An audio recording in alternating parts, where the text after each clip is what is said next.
We often hear the phrase a father is the head of a family, being the cornerstone upon which the family thrives.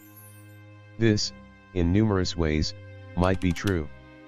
But what if the head is a byproduct of a bad fruit, fallen not far away from the tree? Then what?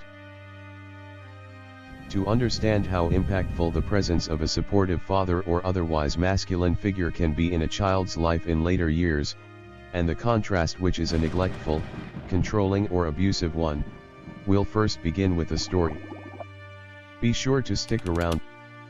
I'll later explain why it is important to heal, and slay past demons, to unleash your true potential and uncover the greatness that is being overshadowed by resentment.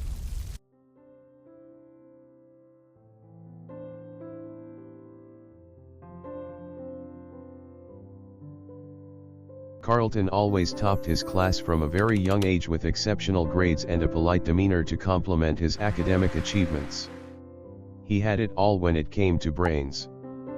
His brilliance was enough to elicit envy from even the greatest of minds. Still waters run deep, however, and the expectation that Mr. Smithson, Carlton's father and a successful businessman, would share in his intellectual prowess is just not the case.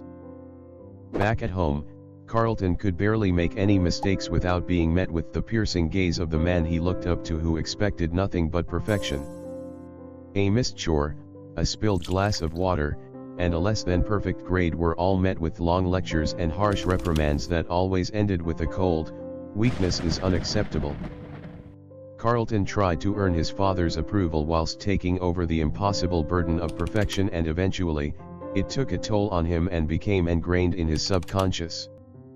Mr. Smithson was not only controlling, but neglectful as well, meeting his son with, "You can do better" each time he excelled academically or even cleaned his room spotless.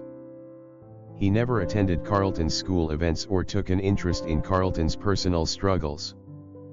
Adulthood is inevitable, and every action subsequently yields a reaction. Carlton got married to Nina, and the leaks in his childhood roof began to let in more rain in his relationship. The inability to open up and discuss issues that mattered with his spouse was at first assumed, but eventually, Nina noticed and confronted him warmly and compassionately, saying she wasn't being heard. Carlton, not knowing what to do, hid in his shell, retreating into silence just as he learned to do as a child. He completely shut down due to the fear of failure and rejection. This went on for a while, and one day, Nina could hold it in no more and said to Carlton in a trembling voice, "It's like you are here, but you're not here." As anyone would guess, this cycle would recur even after Carlton and Nina had their offspring, leading to a ripple effect pioneered by Mr. Smithson. But what if I told you, this doesn't have to be the case?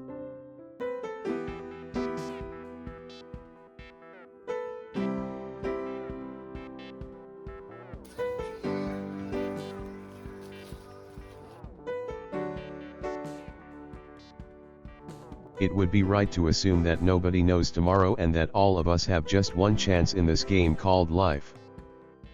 This assumption alone might provoke the thought, why not pass on my legacy and father the next generation?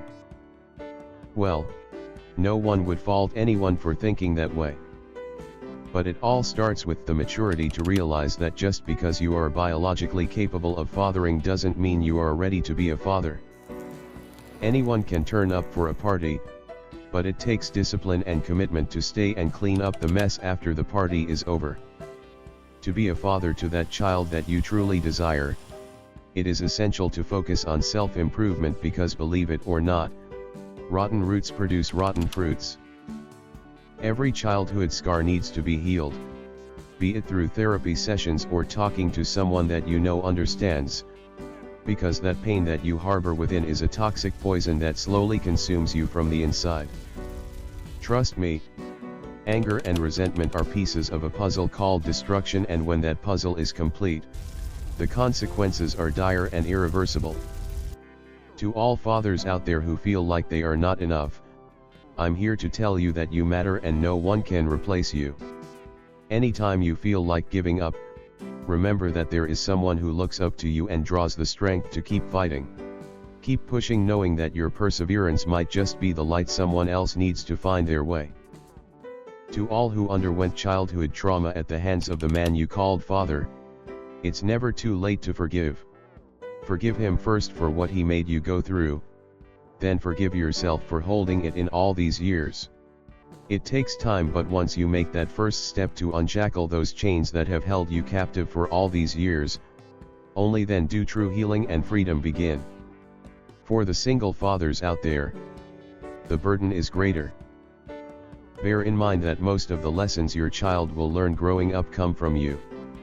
I understand it won't be easy, but do your best for the next generation, knowing that someone understands your pain. Those that never knew what it's like having a father growing up. History does not have to repeat itself. There is no manual on how to do it, but you can always learn to do better if you put your mind to it. Remember guys, all children deserve a father, but not all fathers deserve a child. If you want to be part of a movement to inspire someone out there who feels like they are sinking and there's no one to pull them out, it doesn't take much to hit the subscribe button and turn on the notification bell. Show appreciation by hitting the like button if your father was there for you through it all. Fathers rarely receive it. Hope to see you on the next one. And to you fathers and soon to be fathers, don't forget that any man can be a father, but it takes a special man to be a dad.